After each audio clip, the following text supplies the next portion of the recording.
Even at the best of times, Warhammer can be a very complicated and mind-numbing game. There are so many rules, so many things that have to happen, so many little bits and pieces that you have to keep together in your brain to play. The toughness of your models, the strength of the weapons, their ranges, what powers are on them, what auras are they giving out, what are they under the influence of, and what can they do. All of these things are happening at the exact same time, and all of these things keep us from enjoying ourselves to a certain extent, because it keeps us on our toes, and all these things you have to keep in mind that it can get to the point where your brain starts to hurt. I always tell the story about how when I played my Gene Stealer cult at Nova, after playing 6 or 7 games with them over the course of the weekend, my brain felt like it was just mashed potatoes. And I had to just take a break, and for the rest of the year I just played Knights because I needed as few models on the table as possible. I didn't make that decision because it was the tactical decision, didn't make that decision because it's the best for me. I made that decision because my brain was hurting and I needed a break. So what can we do to help that? Well, maybe there are some steps that we can take.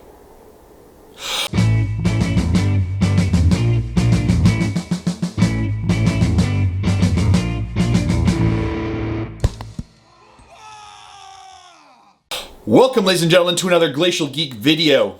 Today I want to go over something that I think has been sitting with me, and something that I think that all of us need to think about, is that this game is very complicated, and a lot of times the hate that people put onto this game that is very complicated ends up on things that are outside of our control. So too many FAQs, too many balanced data slates, too many increasing powers, too many auras, too many stratagems, too many rerolls, too many all of these different things that you can't control as a player.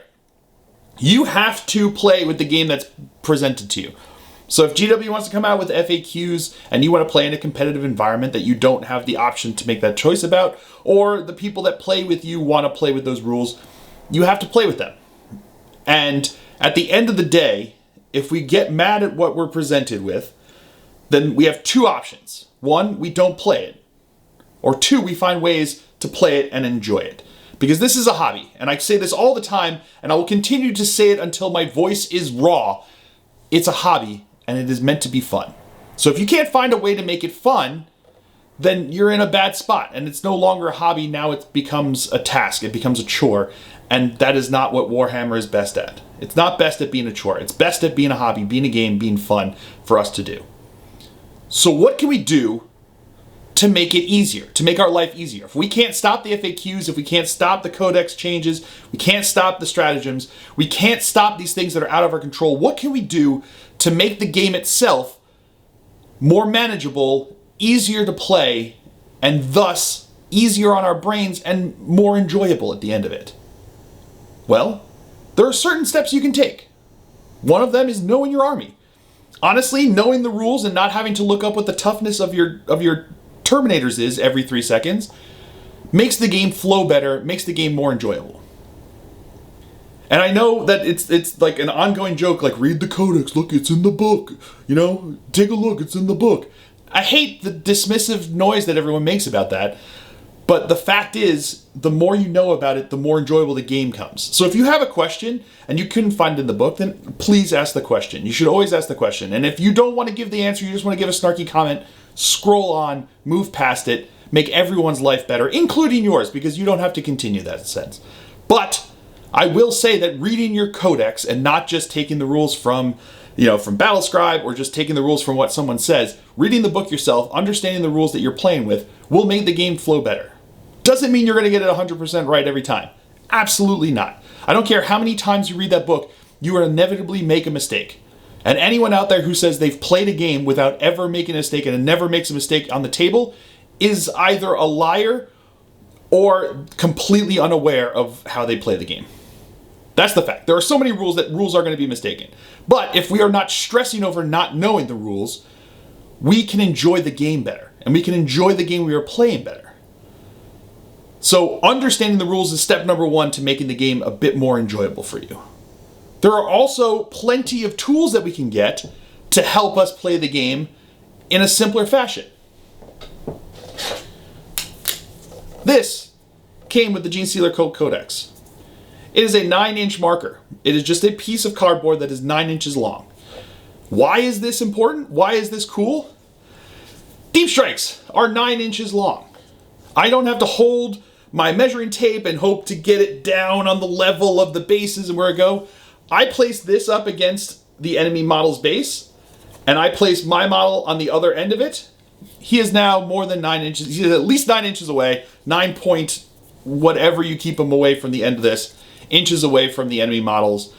And I didn't have to sit there with the measuring tape having to work it out over and over again and then double check it. I put this down, I put a model down, he is now more than 9 inches away. That taking away just that little bit of frustration with trying to maneuver a measuring tape into a position to find a deep strike saves a whole lot of frustration, saves a whole lot of anguish from over the course of an entire game, especially if you're playing deep strike heavy armies. So if you're playing, say, Blood Angels, and you've got a whole bunch of jump packs that are dropping down. Say you've got some, you want to play with a bunch of drop pods. Say you want to just have your Genestealer cults popping up. Having a tool that is the distance that they have to go and just placing it down on the table, putting your model down and being done and knowing that they are more than 9 inches away saves so much trouble, saves so much pressure, so much frustration in your mind. And it doesn't have to be this exact one. If you don't play Genestealer Cult, you're probably not going to get this.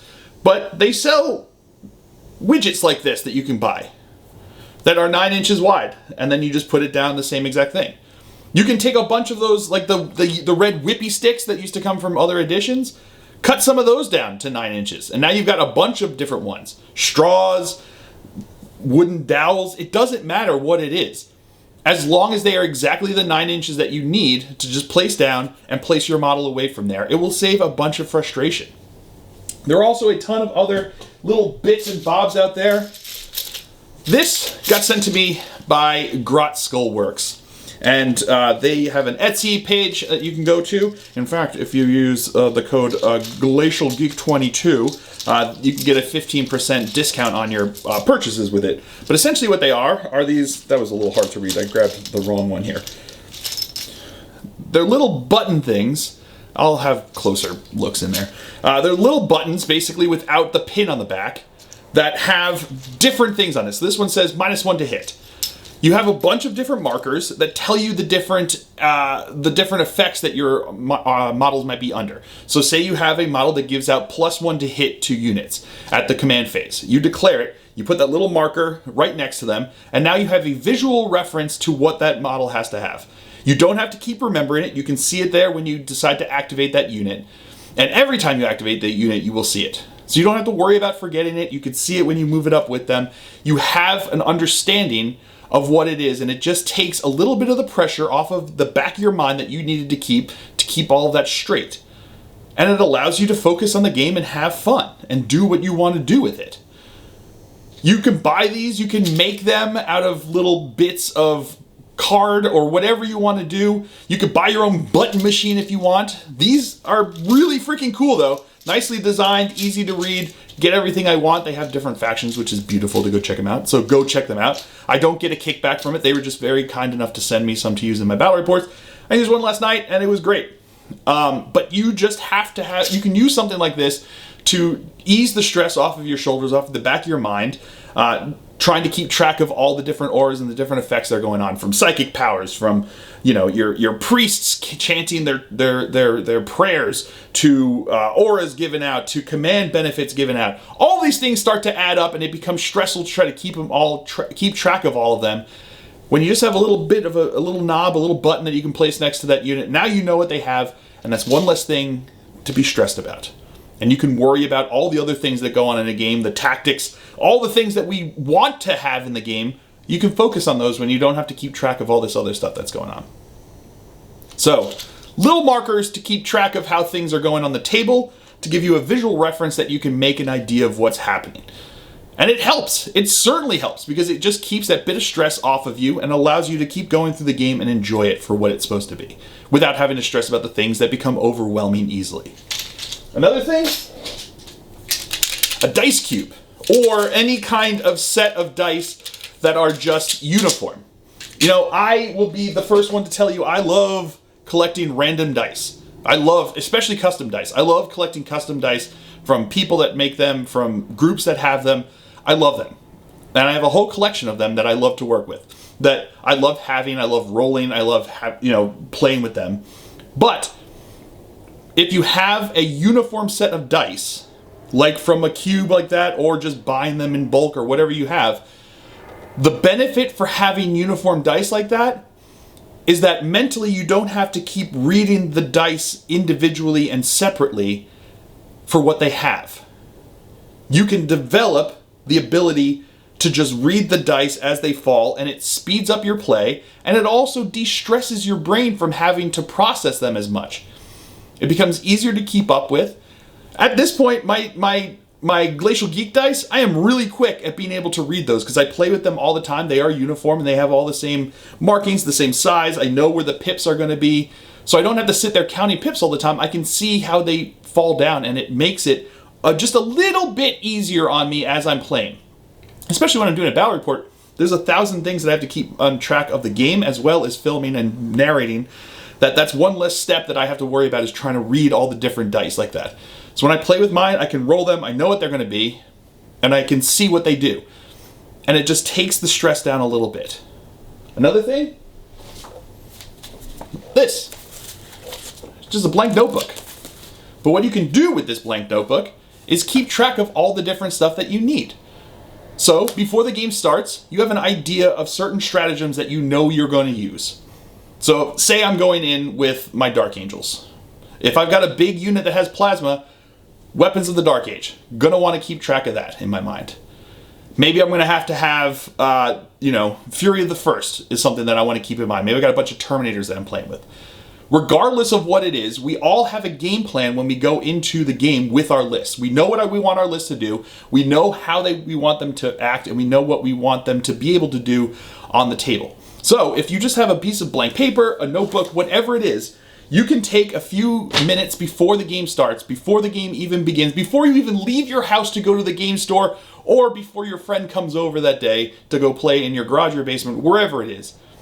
Take a few minutes, just make a list of the top stratagems that you're going to want to keep in mind to play with. Maybe you have an idea that their army has certain aspects that you know you're going to be facing. Maybe make a list of the stratagems that you have that you can use. I know you might say, oh, well, there's already a list, it's in the codex. Yes, but that can be daunting to have to look through that whole thing every single time you want to use a stratagem. And it's more stress, it's more pressure to try to figure out what you have to do. Whereas if you have that list, you know where it is, and you have a shorter amount of things that you have to keep in mind, and you don't have to look past things like smokescreen to find the ones that are really important to you and your army and how it operates. So, will it help you remember every single stratagem that your army has access to that they can use? Absolutely not. Will it reduce the stress that you have trying to figure out where all of these are? Absolutely. Because you know they're there. It's not that, oh, I think I remember that I had a stratagem that allowed me to increase the damage of my plasma weapons, but what could it be? It's like, you look in your notes and it goes, Weapons of the Dark Age +1 damage to plasma. Boom! You have it down there, and if your opponent wants to see it in the book, then you can look it up and you can find it. But you know it's there because you wrote it down. And it takes away that one little bit of stress that you can keep going.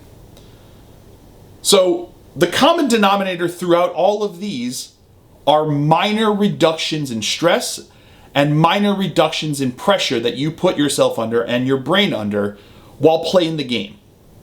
Because at the end of the day, there will always be a certain level of stress and a certain level of frustration when you're playing the game, because you're dependent upon random rolls of a dice, you're dependent upon all of these rules that are in codexes and FAQs and balance data sheets and your opponent's codex and all of these different things, 1,000 different units on the table, all with different abilities and different powers, psychic phase, command phase, all of these different things.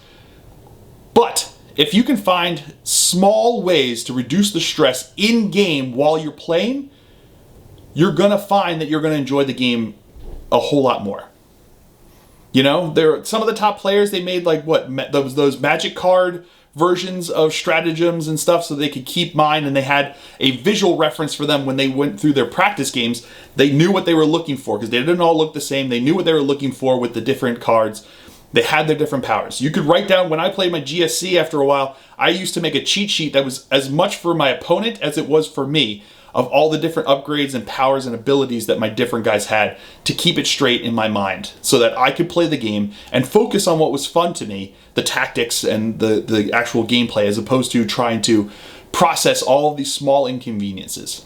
So find what it is find these different things, these different tools, these different components, these different things that you can do for dirt cheap. A small piece of paper that you probably have sitting next to you can just ease the stress of your game a slight amount, and in its place can be fun.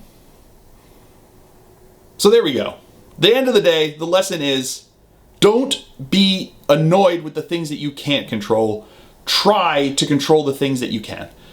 And reduce the stress, increase the fun, and let's keep having this be a hobby that we all want to do. So, do you guys have any cool tools that you use in your gameplay? Do you have any tricks or hints that you do that you like to have during a game that help you keep things straight and reduce the stress that you put yourself under? Let me know down in the comments, because I'd love to hear it, because I would love to do them myself. So, I hope you guys have all enjoyed this. I certainly have. I have been Phil, the Glacial Geek, as always. And until next time, stay safe, keep the stress down, and have fun.